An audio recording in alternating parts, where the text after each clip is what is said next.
Hello viewers, আমি আবার তোমাদের মাঝে চলে এসেছি নতুন একটা ভিডিও নিয়ে। আসসালামু আলাইকুম ওয়া রাহমাতুল্লাহ। তোমরা কেমন আছো? আমি ভালো আছি, আলহামদুলিল্লাহ। আমি আজকে তোমাদেরকে দেখাবো আমি কিভাবে পাইপিং কাটি এবং সেটা কিভাবে আমি ওড়নাতে জয়েন করি। আমি ওড়না সাধারণত যেভাবে ওড়নার কর্নারগুলো সুন্দর করে করি, সেভাবে আমি চেষ্টা করি ওড়নার ড্রয়িংগুলোকেও ঠিক আঁচলের সঠিক ভাইবটা আনার। আঁচলেও আমি কোনা কেটে ঠিক ড্রয়িংটা করি এবং বোঝাতে পারছি কিনা যে আঁচলে দেখো আমার কোনো জোড়া নাই, যে কাজের দিকটা এখানে কোনো জোড়া নাই, এখানে পুরাটাই আঁচলটা আমি রিয়েলিটি আনার চেষ্টা করেছি। ঠিক আছে, এটাই আমার ওড়নার আঁচলের বিশেষত্ব।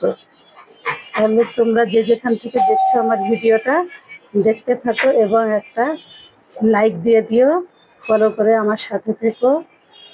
আর যেটা ভিডিওটা তোমাদের কাজে লাগলো কিনা এটাও কমেন্টসের মাধ্যমে জানাবা। আমার ড্রেস